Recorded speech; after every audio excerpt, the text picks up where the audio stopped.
Hello అండి. ఇవాళ recipe వచ్చేసి చేపల పులుసు.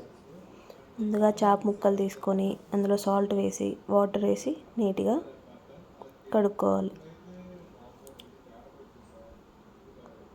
చేప ముక్కల మధ్యలో మొత్తం నీట్గా క్లీన్ చేసేసి కడుక్కోవాలి.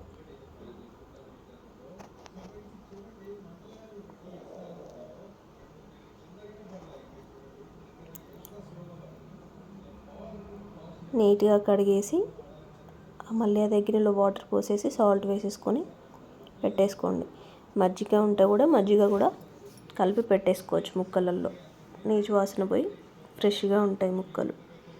అలా పక్కన పెట్టేసుకొని దాంట్లో మన ఇంట్లో నిమ్మకాయ ఉన్నా కానీ నిమ్మకాయ కూడా పిండేసుకోవచ్చు. ముక్కలు స్మెల్ రాకుండా గట్టిగా ఉంటుంది పీస్ అనేది. అవి పక్కన పెట్టేసుకొని నిమ్మకాయ సైజ్ చింతపండు నానబెట్టేసుకొని 3 మీడియం సైజు ఉల్లిపాయలు 5 పచ్చిమిర్చి కట్ చేసి పక్కన పెట్టుకుందాం. పెద్ద కడాయి తీసుకొని దాంట్లో ఆయిల్ వేసేసుకొని ఆయిల్ హీట్ అయ్యాక కొంచెం జీలకర్ర వేసేసుకొని కొంచెం మెంతులు వేసేసుకుందాం. అలాగే పచ్చిమిర్చి ముక్కలు కూడా వేసేసుకొని కొంచెం చిటపటలాడిద్దాం. కొంచెం మగ్గిన తర్వాతకి మనం కట్ చేసి పెట్టుకున్న ఉల్లిపాయ ముక్కలు కూడా వేసేసుకుందాం. ఇది మా మామయ్య స్టైల్ చేపల పులుసు. మా మామయ్య వంట చేస్తున్నాడు. మా మామయ్య ఏ కర్రీ చేసినా చాలా టేస్టీగా ఉంటుంది. ఉల్లిపాయలు కొంచెం మగ్గనిద్దాం. లవంగాలు కొంచెం కచ్చాపచ్చాగా దంచి ఉల్లిపాయల మీద వేసేసుకుందాం. ఫ్లేవర్ చాలా బాగుంటుందంట. కొంచెం అల్లం వెల్లుల్లి పేస్ట్ వేసేసుకుందాం. పేస్ట్ వేసేసి మొత్తం కలిపేసుకుందాం.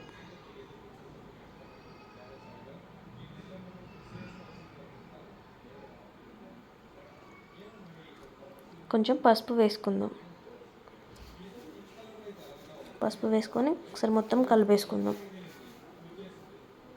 అదంతా పచ్చివాసన పోయేదాకా మగ్గనిద్దాం.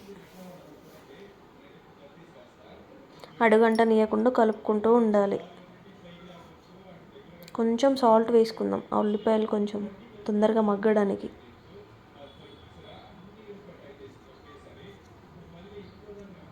చూసారుగా మనకి ఇలా మగ్గితే సరిపోతుంది. మనం ముందుగా కడిగి పక్కన పెట్టుకున్న చేప ముక్కలు ఇందులో ఒక్కొక్కటిగా వేసేసుకుందాం.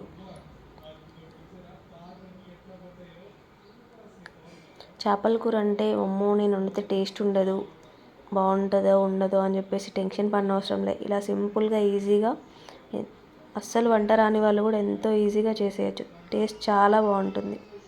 ఆ ముక్కలు మొత్తం వేసేసుకొని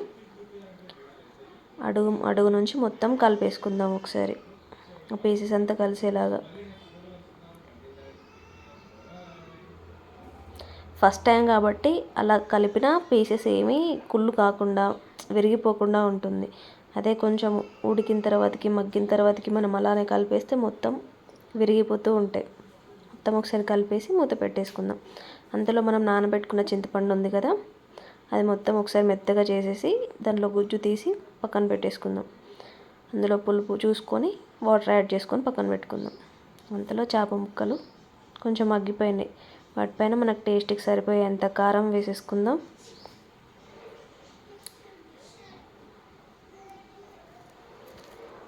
సాల్ట్ కూడా వేసేసుకుందాం. సాల్ట్ కొంచెం నేను తక్కువే వేస్తాను, సరిపోకపోతే మళ్ళీ తర్వాతకి వేసేసుకోవచ్చు. మనం పక్కన పెట్టేసుకున్న చింతపండు పులుసు వేసేసుకుందాం.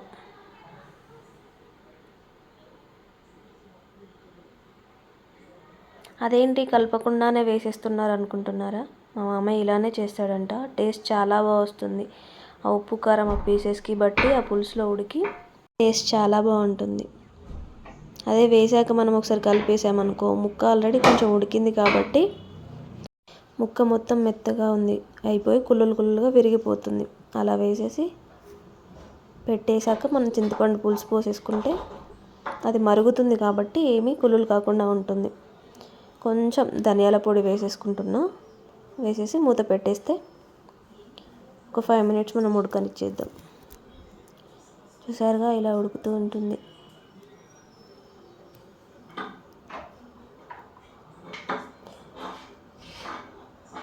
ఒక 2 మినిట్స్ తర్వాతకి మళ్ళీ మూత తీసేసి చూస్తే మనకు పులుసు కొంచెం చిక్కబడి ఉంటుంది, ముక్క కూడా ఉడికిపోయి ఉంటుంది. కొంచెం గరం మసాలా వేసేసుకొని పైన కొత్తిమీర చల్లేసుకుంటే 90% మనకు కర్రీ రెడీ అయిపోయినట్టే. ఎంతో సింపుల్గా, ఎంతో టేస్టీగా, ఎంతో ఈజీగా రెడీ చేసేసుకుంటే చాలా బాగుంటుంది. రెడీ అయిపోయింది కర్రీ. ఒకసారి చిన్నగా కింద నుంచి కలిపేసుకుందాం.